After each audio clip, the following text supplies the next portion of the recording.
नमस्कार दर्शक बंधु, जय श्री राम। कल की वीडियो में बताया था कि राजा ने मछुआरे से उसकी पत्नी को मांगा था और राजा मछुआरे से कहता है कि हे मछुआरे, मछुआरे की इतनी सुंदर पत्नी हो ही नहीं सकती। राज्य में केवल राजा को ही ये अधिकार है कि वो सुंदर पत्नी रखे, इसलिए यह तुम्हारी पत्नी अब राजमहल में जाएगी और हमारी रानी बनकर रहेगी।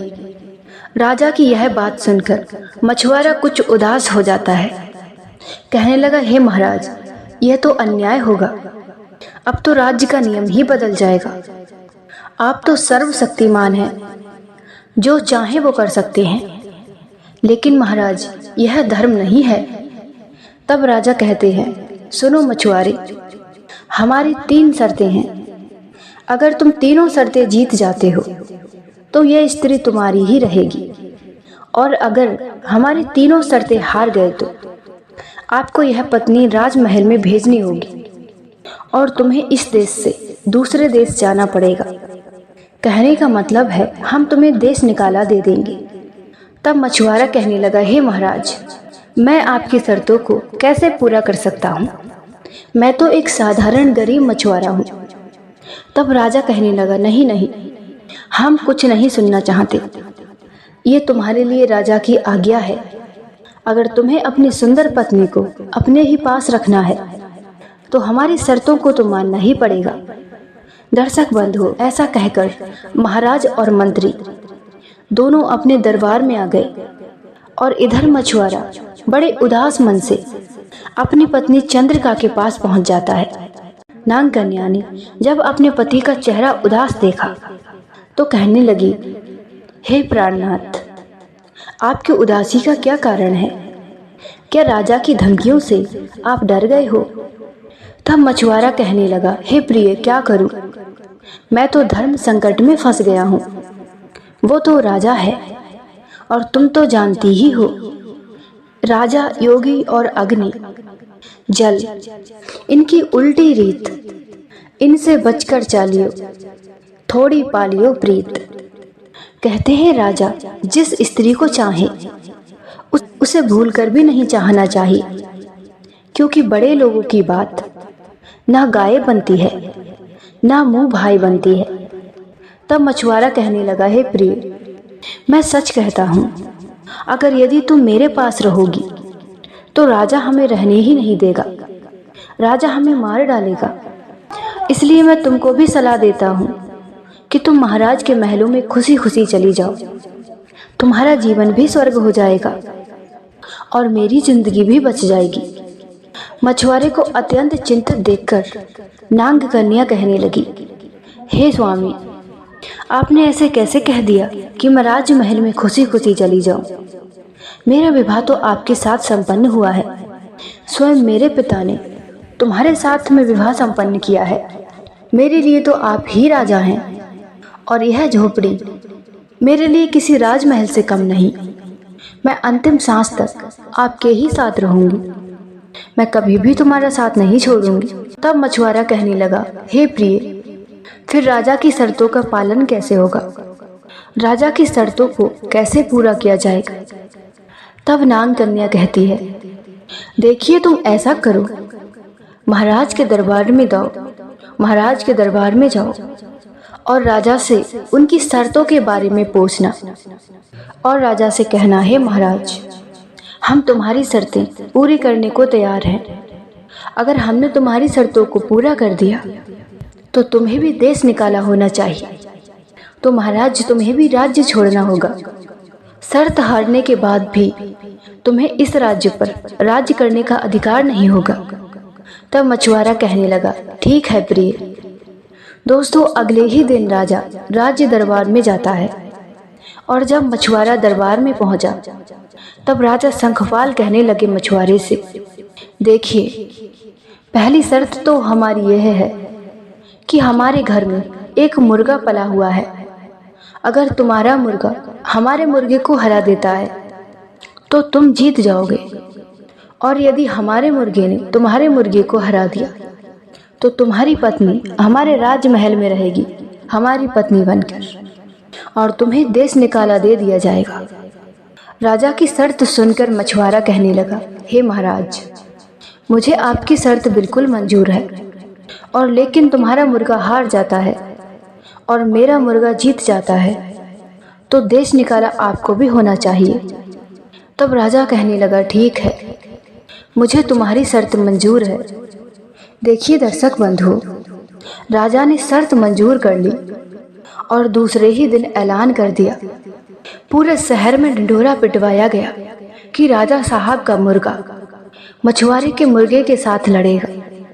अब तो जैसे ही दूसरा दिन होता है, पूरे शहर की भीड़ मुर्गे की लड़ाई देखने के लिए इकट्ठी हो गई। इधर मछुआरा बड़ा ही परेशान होता है कि मैंने अपनी पत्नी के कहने पर राजा से शर्त तो लगा ली, लेकिन मेरा मुर्गा राजा के मुर्गे के सामने 1 मिनट भी नहीं टिक पाएगा। उसने अपनी पत्नी नागकन्या से कहा, हे प्रिय, हमारा मुर्गा महाराज के मुर्गे से कैसे जीतेगा? तब नागकन्या बोली, हे पिया जी, आप बिल्कुल चिंता मत करो, हमारा ही मुर्गा जीतेगा। दोस्तों, इतना कहकर वो राजकन्या तुरंत नागिन के वेश में आती है और पाताल में अपने पिता भद्रसाल के पास पहुंच जाती है और अपने पिता को सारी कहानी बताती है। नागराज भद्रसाल कहने लगा, हे पुत्री, अगर ऐसी बात है तो तुम चिंता मत करो, मैं तुम्हें एक बड़ा ही शक्तिशाली मुर्गा देता हूँ। ये ऐसा वैसा मुर्गा नहीं है, ये एक दिव्य मुर्गा है। इसके सामने राजा के मुर्गे की औकात ही क्या है। पृथ्वी के सारे मुर्गे भी आ जाएं तो भी इसके सामने 1 मिनट नहीं टिक सकते। हे पुत्री, आप इस दिव्य मुर्गे को ले जाइए। दोस्तों, अब तो नागिन उस मुर्गे को लेकर अपनी कुटिया पर लौट आती है। मछुआरा उसी मुर्गे को लेकर राज्य दरबार में हाजिर होता है। चारों तरफ शहर के लोग इकट्ठे हुए थे। वो सब मुर्गे की लड़ाई देखने के लिए आए थे। जब दोनों मुर्गे लड़ाए जाते हैं, मछुआरे के उस दिव्य मुर्गे को राजा के मुर्गे के सामने छोड़ दिया जाता है मैदान में। वो दिव्य मुर्गा था। पूरे दिन अगर वो लड़ता रहता, अगर पूरे महीने भी वो लड़ता रहता, तो भी वो नहीं थकता। उसने कुछ ही मिनट में राजा के मुर्गे को परास्त कर दिया। राजा के मुर्गे की हालत खराब कर दी। इस प्रकार महाराज की हार हुई। चारों तरफ मछुआरे के मुर्गे की जय जयकार हो रही थी। तब राजा और मंत्री दोनों कहते हैं, हे मछुआरे, अभी हम शर्त नहीं हारे हैं। हमने तुमसे 3 शर्तें पूरा करने को कहा था, अभी हमारी 2 शर्तें बाकी हैं। तब मछुआरा कहने लगा, हे महाराज, आप अपनी दूसरी शर्त भी बताइए। तब राजा कहता है, हे मछुआरे, एक ऐसी टोकरी लेकर के आओ जो टोकरी अपने नगर से बाहर जो नदी बह रही है उसके प्रभाव को उल्टा कर सके। टोकरी लगाते ही नदी दूसरी दिशा में बहने लगे, और अगर तुम नदी के बहाव को नहीं रोक सके तो फिर तुम्हारी पत्नी हमारे राजमहल में आनी चाहिए। राजा की शर्त सुनकर मछुआरा चुपचाप अपनी झोपड़ी में चला आता है और अपनी पत्नी के पास आया और नागकन्या से कहने लगा, हे प्रिय, हमारा मुर्गा लड़ाई में तो विजयी हो गया, लेकिन राजा ने एक और भयंकर समस्या खड़ी कर दी है। तब नागकन्या कहने लगी, कौन सी समस्या है, मुझे बताओ कि महाराज ने ऐसा क्या कहा है। तब मछुआरा नागकन्या को बताता है कि राजा ने एक टोकरी लाने को कहा है जो नदी के प्रभाव को उल्टी दिशा में बहा सके। मुर्गा तो आपने लाकर दे दिया, अब ऐसी टोकरी कहाँ से लाओगी? हमारे पास तो ऐसी कोई टोकरी नहीं है। अब लगता है कि हम राजा की शर्त अब पूरी नहीं कर पाएंगे। अब तो हे प्रिय, तुम्हें हमारे पास से राजा के महलों में जाना ही होगा। यह बात जब नागकन्या ने सुनी, तब नागकन्या बोली, हे स्वामी, आप बिल्कुल मन मैला ना करें, आप घबराएं नहीं, मैं ये भी उपाय कर दूंगी, आप चिंता ना करें।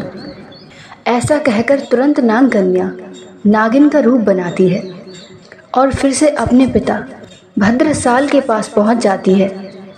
तब नागराज ने पूछा, हे बेटी, अब क्या समस्या आ गई? तब चंद्रिका कहने लगी, पिताजी, आप तो जानते ही हो कि राजा शंखपाल हमसे नाराज है। उसकी नज़र मेरे ऊपर है, उसकी नज़र ठीक नहीं है। वो हमें पाने के प्रयास में मेरे पति के सामने नई नई शर्तें रख रहा है। अगर शर्त पूरी नहीं हुई तो राजा शंखपाल मुझे अपनी रानी बनाकर अपने महलों में ले जाएगा। तब नागराज ने पूछा, पुत्री, इस पर तुम्हारी क्या इच्छा है? तब नागिन कहने लगी, पिताजी, आप तो जानते ही हैं कि आपने स्वयं मेरा विवाह उस मछुआरे के साथ में किया है। अब तो वही मेरे धर्म का देवता है। मैं उस मछुआरे को बिल्कुल नहीं छोड़ सकती। राजा ने एक शर्त रखी है, एक ऐसी टोकरी लेकर आओ जो नदी के प्रभाव को उल्टा कर सके। तब नाग बोला, हे पुत्री, तुम चिंता ना करो। मेरे पास भगवान शिव की दी हुई एक दिव्य टोकरी रखी हुई है। उस टोकरी को आप ले जाइए। जैसे ही आप इस टोकरी को नदी में डालोगे तो नदी का प्रभाव तुरंत ही उल्टा हो जाएगा। प्रिय दर्शक बंधु, तब नाग कन्या उस टोकरी को लेकर अपने घर वापस आ जाती है जहाँ पर उसका पति था। अपने पति से कहने लगी, हे पतिदेव, यह टोकरी जैसे ही आप नदी में डालोगे नदी का प्रभाव उल्टा हो जाएगा और आप जीत जाएंगे। दोस्तों, इधर महाराज ने जो समय रखा था शर्त को पूरी करने का, उस समय पर शहर के हजारों लाखों लोग जमा हो गए। उधर वो मछुआरा अपनी दिव्य टोकरी लेकर नदी के किनारे पर पहुंच गया। राजा ने कहा, मछुआरे, अब तुम अपनी टोकरी को नदी में डालो, नदी के प्रभाव को उल्टा करके दिखाओ। अगर तुम्हारी टोकरी ऐसा नहीं कर पाई तो तुम्हारी पत्नी हमारी हो जाएगी और उसे महलों में आना पड़ेगा। दोस्तों, तब मछुआरे ने अपनी टोकरी उस नदी में डाली तो नदी का प्रभाव तुरंत उल्टा हो गया। यह देख के सारी जनता हैरान हो गई। तब सभी जनता कहने लगी, महाराज, मछुआरा विजयी हो गया है और आप हार चुके हैं। और राजा भी जानता था कि वो दूसरी शर्त भी हार गया है, लेकिन वो तो राजा था, कहाँ हार मानने वाला था। राजा कहने लगा, ठीक है, मेरी एक आखिरी शर्त और बची है। अगर तुम उसमें विजयी हो गए तो तुम इस देश के राजा बन जाओगे, और अगर यदि मैं विजयी हुआ तो तुम्हें देश निकाला दे दूंगा और तुम्हारी पत्नी हमारे महलों की रानी बनेगी। तब मछुआरा बोला, महाराज, आप अपनी तीसरी शर्त बताइए। तब राजा कहता है, हे मछुआरे, अब तीसरी शर्त हमारी यह है, अब तुम्हें हमारे साथ में युद्ध करना पड़ेगा। इस लड़ाई में जो विजेता होगा वो यहाँ का राजा बनेगा और जो हार जाएगा वो इस देश से निकल जाएगा। अब तो दर्शकों, युद्ध की बात सुन के मछुआरा डर जाता है। सोचने लगा, दो शर्तें तो अब मैं जीत गया हूँ अपनी पत्नी की वजह से, अब राजा की तीसरी शर्त मैं कैसे जीतूंगा? ये तो राजा है, इसे युद्ध कला का पूरा ज्ञान है, और मैं कहाँ एक मछुआरा मछली पकड़ने वाला। जाल फेंकने के अलावा मुझे और कुछ तो आता ही नहीं है। अब मछुआरा उदास मन से अपनी झोपड़ी पर चला जाता है अपनी पत्नी के पास। अब नाग कन्या ने अपनी पति का चेहरा फिर से उदास देखा तो उससे पूछा, है पतिदेव, आज आपकी कौन सी शर्त है और आप इतनी उदास क्यों हैं? आज इतने चिंतित क्यों हो? तब मछुआरा कहता है, ये राजा तो मेरी जान के पीछे पड़ गया है। अब मैं तुम्हें क्या बताऊं? राजा ने केवल 2 ही दिन का समय दिया है और कह दिया है कि तीसरे ही दिन तुम्हें मेरे साथ युद्ध लड़ना होगा। तुम्हारे पास जितनी भी सेना हो तुम सेना लेकर आ जाओ। जो विजयी होगा वो यहाँ का राजा बनेगा और जो पराजित होगा उसे यह शहर छोड़कर जाना होगा हमेशा के लिए। तब नाग कन्या बोली, है पतिदेव, आप घबराओ मत। जब तक मैं तुम्हारे साथ हूँ तब तक तुम्हें डरने की कोई ज़रूरत नहीं है। हे पिताश्री, मैं बहुत चिंतित हूँ कि मेरे पति को तो युद्ध लड़ना ही नहीं आता है। तब नागराज कहता है, बेटी, तुम चिंता मत करो, मेरे पास भगवान शिव की दी हुई रस्सी और सोटा है। इस रस्सी और सोटा की मदद से राजा और राजा की पूरी सेना को पराजित किया जा सकता है। दोस्तों, इस प्रकार से नागराज ने वह रस्सी और सोटा अपनी बेटी को दे दिया। नागिन उसे लेकर अपने पति के पास में आ गई और उसको समझाती हुई बोली, देखो, आपके सामने जितनी भी विशाल सेना आ जाए, आप इस रस्सी और सोटा की मदद से सबको हरा सकते हैं। तुम्हें सिर्फ इतना कहना है, बांध रस्सी और वार सोटा। तुम्हारे इतना कहते ही यह रस्सी उन सबको बंधी बना लेगी और यह सोटा उन पर मौत बनकर टूट पड़ेगा और मारते मारते उनका हाल बुरा कर देगा। दर्शक बंधुओं, दूसरे ही दिन राजा की सेना आई युद्ध के मैदान में, और उधर से वो मछुआरा अकेला ही आता है और उसके हाथ में एक रस्सी और एक सोटा लिए हुए आता दिखाई देता है। राजा ने जब मछुआरे को आते हुए देखा तो राजा मछुआरे से कहने लगा और जनता भी मछुआरे से कहने लगी, तुम क्यों मरना चाहते हो? चुपचाप अपनी पत्नी राजा को दे दो। मरने से तो अच्छा है कि बिना पत्नी के जीवन जिया जाए। तब मछुआरे ने कहा, राजा साहब, आप बातें मत कीजिए, आप बस युद्ध कीजिए। आप जब युद्ध में विजयी हो जाएंगे तभी तो आप मेरी पत्नी को पा सकते हैं। पहले से ही इतने बड़े ख्वाब क्यों देख रहे हो? अगर यदि तुम मुझसे युद्ध में हार गए तो सोच लो, तुम्हें भी तो यह देश निकाला हो जाएगा, यह देश छोड़कर जाना पड़ेगा। राजा फिर उस सच को स्वीकार करके युद्ध की घोषणा कर देते हैं। मछुआरे ने रस्सी को निकाला और सेना की ओर फेंक दिया और कह दिया कि बांध रस्सी। दोस्तों, मछुआरे के रस्सी फेंकते ही उस रस्सी ने सारी सेना को बंधी बना दिया। उसके बाद उसने सोटा निकाला और बोला, मार सोटा। उसके इतना कहते ही कयामत बनकर राजा साहब के और राजा शंखपाल और उनकी सेना पर टूट पड़ा। मार मार कर उस सोटे ने सारी सेना को घायल कर दिया। राजा शंखपाल का तो बुरा हाल हो गया था। उस चमत्कारी सोटे की भयंकर मार पड़ते ही राजा घबरा जाता है। राजा मछुआरे के सामने हाथ जोड़कर उसके आगे गिड़गिड़ाने लगता है, हे मछुआरे, तू मुझे प्राण दान में दे दे, मैं अपनी पराजय स्वीकार करता हूँ। इस प्रकार से दर्शक बंधुओं, राजा की हार हो जाती है और मछुआरा जीत जाता है। तब मछुआरा राजा से कहने लगा, हे महाराज, शर्त के अनुसार अब आप यहाँ के राजा नहीं रहे। अब आपको यहाँ से दूर जाना होगा, दूसरे शहर में, और वो भी हमेशा हमेशा के लिए। दर्शक बंधुओं, तब राजा उस शहर को छोड़कर चला जाता है और मछुआरा और उसकी पत्नी नागकन्या वहाँ के नए राजा और रानी बन जाते हैं। दर्शक बंधुओं, कहते हैं ना, अगर पत्नी का साथ हो, अगर कदम से कदम मिलाकर आपकी पत्नी खड़ी रहे तो बड़े से बड़ी मुसीबत भी पीछे हट जाती है। पत्नी सिर्फ नाम की ही पत्नी नहीं होती है। अगर पति से पत्नी की आत्मा, विश्वास और जुड़ा हो तो पति का कोई बाल बांका भी नहीं कर सकता। दूसरी बात, अगर ऐसी लक्षण वाली स्त्री आपके पास हो तो आपको कभी धोखा नहीं दे सकती। अक्सर कुछ स्त्रियों का यह स्वभाव होता है कि उन्हें अपने पति से अधिक सुख साधन और कहीं दिख जाए तो वह पति को धोखा देकर दूसरे पुरुष के पास चली जाती है।